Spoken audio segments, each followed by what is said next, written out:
Social Studies 101, the basics. Video number 3, compare and contrast different types of government. Not going to go into a lot of detail here, but I'm going to talk about some governments that you might see in different places around the world, and then give examples of how to make your community better.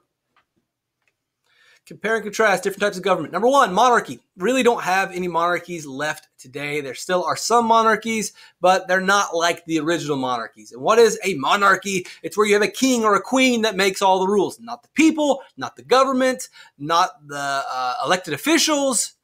No, it's the king.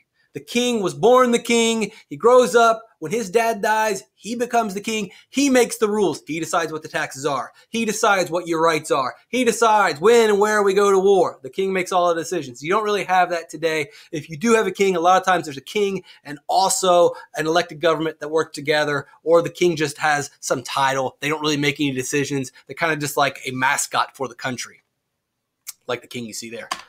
A dictator.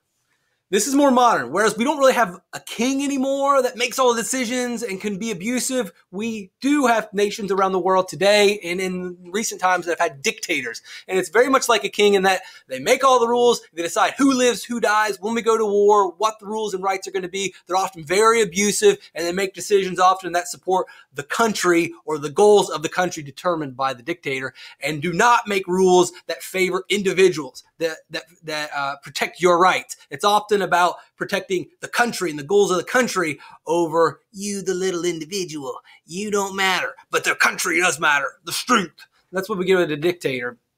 And oftentimes the dictator gets there often by getting elected and slowly but surely accumulates more and more power until they eventually take over the entire country, take over the government. Whereas with a monarchy, you're born into it. The aristocracy, led by the aristocrats.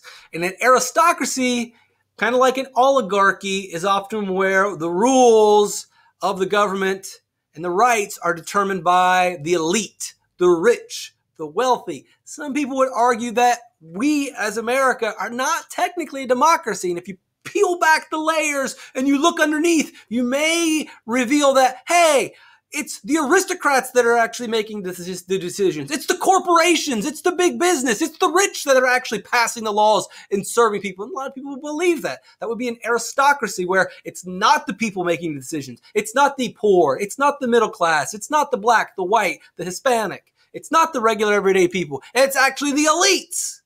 That would be an aristocracy.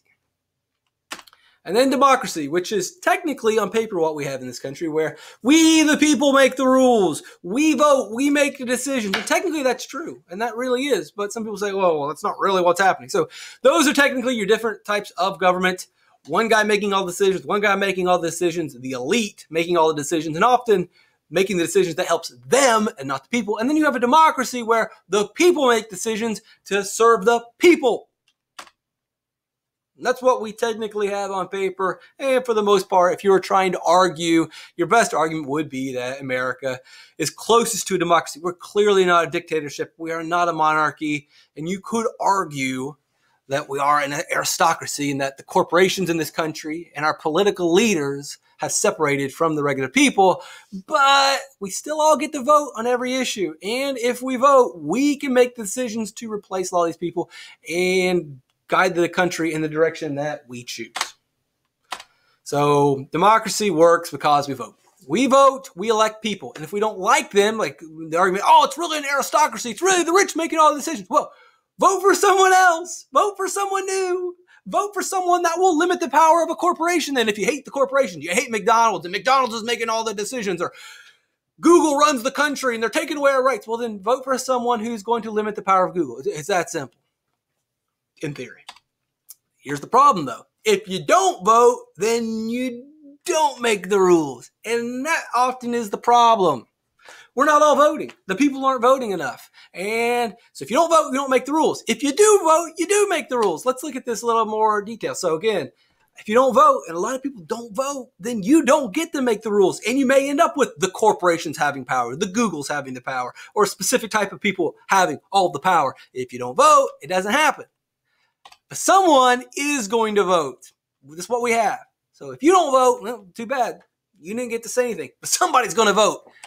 And they are going to make the rules. That's the rule of democracy. We can't make you vote. We talked about that in the other video. It's a basic responsibility. If you don't vote, well, you didn't vote. You don't want to make any decisions. You don't want to have any say. You don't want it your way? Fine. Have it this guy's way. Why is everything about Burger King today? It is. It must be a Burger King day. Anyway, if that guy votes and no one else votes, then he gets everything he wants. And guess what?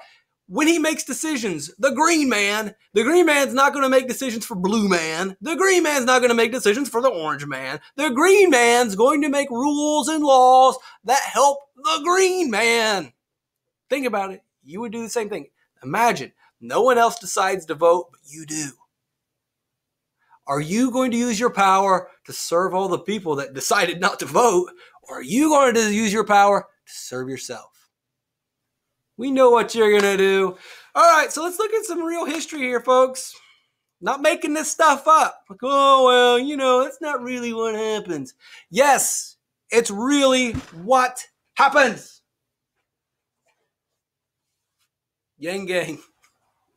So, what I really want to pay attention here is to black voting from 2000 to 2016.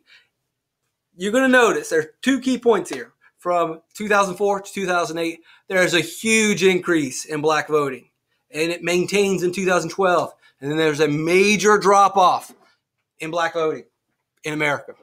Why is that significant? Well, it goes back to the point. If you don't vote, you don't make decisions.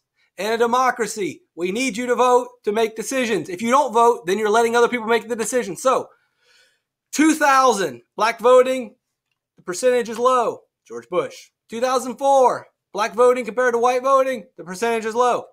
George Bush. In 2008, there is a significant increase in the amount of black Americans voting. And guess what? Barack Obama is elected. 2012, a larger percentage of black Americans vote than white Americans. Guess what you get? Barack Obama. Oh no, in 2016, a major decrease in black American voting. Guess what you get? Donald Trump. That's what happens when you don't vote. If you don't vote, you don't get what you want. And if someone else votes, they get what they want. It's very simple. The game's not rigged. These are the rules. You know the rules. Just vote. Voting is not just enough. That's one part of it. That's great. Vote. Cool. But you got to help our democracy out as well. You need to make sure that everyone else votes. Maybe you're voting. Cool. But what about the guy down the street? What about your nephew who never votes? What about your grandfather who needs a ride to go vote? Help other people vote. More voting. We want more voting. You can volunteer. You've seen these guys helping register because you got to register, right? Before you can just vote, you got to sign up. So get people to sign up. That's a major reason why a lot of people don't vote is because they didn't sign up. So you got to sign them up. A lot of people don't know these rules. A lot of people aren't watching these videos. Why aren't you watching these videos? Share this video. That's a part of helping democracy. Share my videos. Get people to know the rules so that they get registered so that they can sign up. Or you can sign people up. It's really easy. Hit share or like. Cool. That's how you can help democracy, because more voters will lead to more equality, because more people are voting, more representation. If only women vote, then we might end up with laws that only help women. Oh, no! Sounds like an exaggeration, but guess what? For the longest time in this country, only men voted. And guess what? When only men can vote, the laws often only favored men. Same thing happens when one specific group only votes. Usually that one specific group makes laws that help out that one specific group. If every group of people votes, then we get laws that are reflective of everybody. We need blue people, red people, green people, yellow people, men, women, old people, young people. We need everyone to vote so that everyone has a say, so that the rules, the laws, the public officials represent all of us. If only green people vote, then we tend to get laws that only favor green people. That's not a strong democracy, and that can only get worse if that continues. We then get divisions and the country splits up and we have a lot of problems. But if everybody votes, we get laws that represent everybody. We get officials that represent everybody, and we figure things out. We work together. Much more equal society. How else? Beyond voting. So what? Your guy didn't get elected. Now, maybe that's your fault because you didn't vote. That's on you. But you don't have to give up. You don't have to quit. There's other things that you can do. So what? You lost the election. Someone else has power. This always happens. You won the election last time. You lost it this time. Maybe you'll win the next one. But you don't just give up for 4 years or 8 years because your guy lost. No! Voting's just one part of democracy. It's not the only part. Express your concerns. So what? Your guy didn't win. But the guy that's in office, mayor, city council, school board, representative, senator, president, the guy that's in office still has to serve you. They don't just serve their people. They don't. A Republican president doesn't just serve Republicans. And a Democrat president doesn't serve Democrats. And a black president doesn't just serve black people. That's not the way it works. They serve all of us. And they work for us. But you have to tell them what you want. You can't say, oh, I don't like the guy that's president. I don't want anything to do with him. Grow up. If there's a problem, ask the president, ask your mayor, ask your school board to fix it. Tell them what's going on. Communicate those needs. Just because you lost an election doesn't mean it's over. And it's not just talking to the president. You got to talk to the community. You got to tell them what's up. You got to tell them what they need to know. Express your concerns. Let people know. Communicate, but also listen.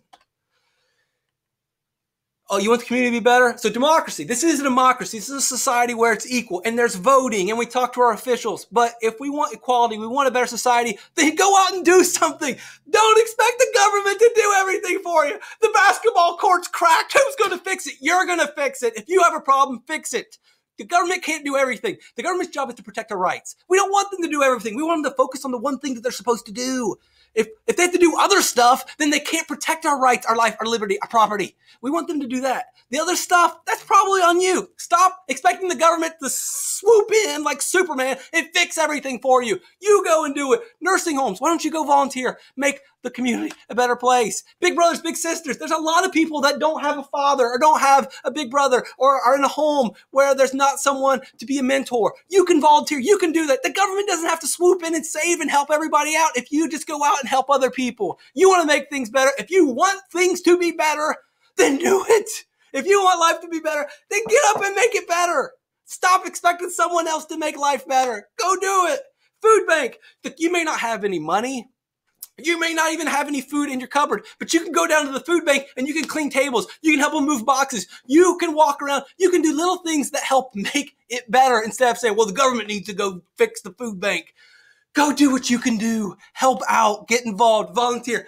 The basketball court. I hate how basketball courts never have lines on them. So you know what I did? I went and painted lines. I didn't wait for the government. I didn't ask anyone if I could or I couldn't do it. And I didn't, where's the government? I need a 3-point line. I made my own 3-point line and people love it. Do something. You can make the community better. Find something to do. Oh, well, that thing's broken. Fix it. Oh, that thing's dirty. Go clean it. Well, the government, stop waiting for the government to make your life better. You go make life better. Get your friends to make life better. Everyone get involved. Sorry, I'm kind of passionate about this. Stop waiting for someone to save your life. Why don't you go out there and help save someone else's life?